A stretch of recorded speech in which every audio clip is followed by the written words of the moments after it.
नासिर केश official आप देख रहे हैं, मैं हूँ नासिर केश। तो मेरे साथ मौजूद हैं जेके अरोमा से तौकीर बागवान साहब। आज यहाँ पर दो प्रोजेक्ट्स जो है उनकी इनॉग्रेशन हुई।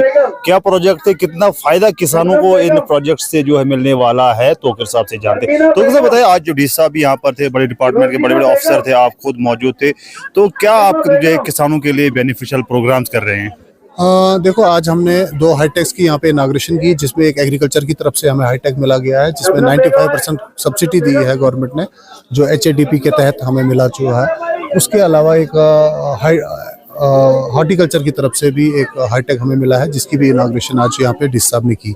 तो हाईटेक का लगाने का मकसद यही है कि हम यहाँ पे क्वालिटी प्लांटिंग मटेरियल तैयार कर रहे हैं, जो लोगों को प्रोवाइड हो रही है इजिली यहाँ पे। और दूसरी बात, लोगों का भी रोजगार इसमें बन रहा है। इसमें से अभी 10 से 12 लोग इसमें जुड़े हुए हैं। दूसरा जो हाईटेक है उसमें भी 8 से 10 लोग उसमें जुड़े हुए हैं, उनका भी रोजगार बन रहा है और हमारा भी रोजगार बन रहा है। और क्वालिटी सैपलिंग्स, जो सबसे बड़ी चैलेंज होती थी, बाहर से जो प्लांट आता था, कहीं से भी आता था, तो उसका कोई जिम्मेदार नहीं रहता था, ये कहाँ से आया, कैसा होगा, 2 साल बाद 3 साल बाद उसमें फल बना नहीं बना। तो ये अब ये है कि डोर स्टेप पे है, अपने घर में ही है।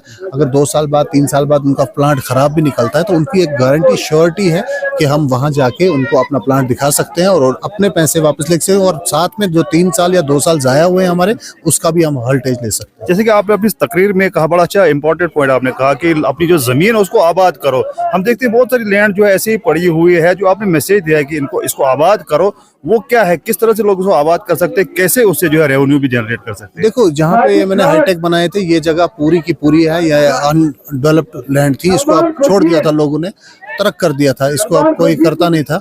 तो इसी तरीके से मैंने शुरू किया, तो आज मैं यहाँ से प्रोड्यूस भी निकाल रहा हूँ, अपना मुनाफा भी कमा रहा हूँ।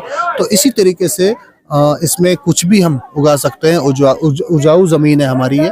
यहाँ पे फसलें होती थी पहले जमाने में, इसी को उपजाऊ जमीनें थी, यहाँ पे होता था। अब लोगों ने क्या किया, इसको छोड़ दिया। अब एग्रीकल्चर को, फार्मिंग को शर्म समझते हैं, कि एक छोटा काम समझते हैं। ये छोटा काम नहीं है, ये बहुत बड़ा काम है, बड़े बड़े कामों से बहुत बड़ा काम है। तो लोगों को इसको आगे आना चाहिए, इसकी तरफ ध्यान देना चाहिए। तो जिस तरह आपने जो है एक रेवोल्यूशन लाया, एक नए तरीके की जो खेती बाड़ी एग्रीकल्चर को जो इंट्रोड्यूस किया, अगर हम लेवेंडर की बात करें तो कैपिटल कहा जाता है हमारे भद्रवा को, आपने एक नए तरीके से एग्रीकल्चर जो है मोड़ा है। तो क्या समझते हैं, इससे कितना जो है चेंजेस आई हैं, जो ट्रेडिशनल एग्रीकल्चर था या जो आज आप ये करवा रहे हैं? देखो, हमारा मोटो और मकसद क्या है, हम हर किसान को टच कर रहे हैं।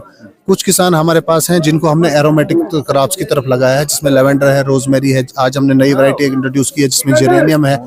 तो इसी तरीके से एरोमेटिक्स के कुछ किसान हैं, हमने उस तरफ लगाए हैं। तो कुछ किसान सब्जियों में इंटरेस्टेड हैं, तो हमने सब्जियों की भी कुछ ऐसी वैरायटी लाए हैं। जैसे आज हमने टेम्बरेलो ट्री लाया है, तो वो 18 साल तक ट्री चलेगा, एक ही बार 1 टाइम उसको प्लांट लगाना है। इसी तरीके से बीन्स का ट्री लाया है, जो राजमा जिसको हम कहते हैं, तो उसका ट्री लाया हमने। तो ट्री 18 से 20 साल तक वो ट्री चलेगा, तो उस पे 1 टाइम लगाने के बाद इस तरीके की सब्जियां, इस तरीके के इनोवेशंस अगर हम लोग करें, जो सब्जियों में इंटरेस्टेड है वो उस तरीके से, जो एरोमेटिक की तरफ इंटरेस्टेड है वो उस तरीके से, और उसके बाद हाई अल्टीट्यूड पे जो हमारी जमीनें हैं, जिनको ग्वाड़े कहते थे हम, तो वो बेकार हैं बहुत ज्यादा। तो उसके लिए हमने मेडिसिनल क्रॉप्स का प्रयोजन रखा है, जिसमें ससुरिया कॉस्टस लगा रहे हैं, ट्रिलियम लगा रहे हैं।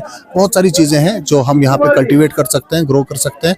और ये चीजें जब यहाँ पे फुलफिल होंगी, इंशाल्लाह जरूर होंगी। जिस तरह लेवेंडर पे हमने सक्सेस ली, कैपिटल ऑफ इंडिया इसको लेवेंडर को कहा जाता है, इसी तरीके से बल्गेरिया ऑफ भद्रवा को कहा जाता है। तो इसी तरीके से मेडिसिनल की में भी हम आगे लीड लेंगे, और बाकी चीजों में भी इसमें हम सब लोगों का साथ होना चाहिए। जो खासकर हमारे किसान हैं, उनको काफी मेहनत और सपोर्ट करनी पड़ेगी, तो इंशाल्लाह हम बहुत आगे चले जाएंगे। बहुत और ऑल द बेस्ट। तो ये थे तौकीर बागवान साहब, जिनसे हमने बात की और किस तरह से एग्रीकल्चर को एक नई दिशा इन्होंने दी है, आपके सामने मिसाल पड़ी है। तो फिलहाल मुझे दीजिए इजाजत और आप देखते रहिए नासिर केश ऑफिशियल। शुक्रिया, खुदा हाफिज।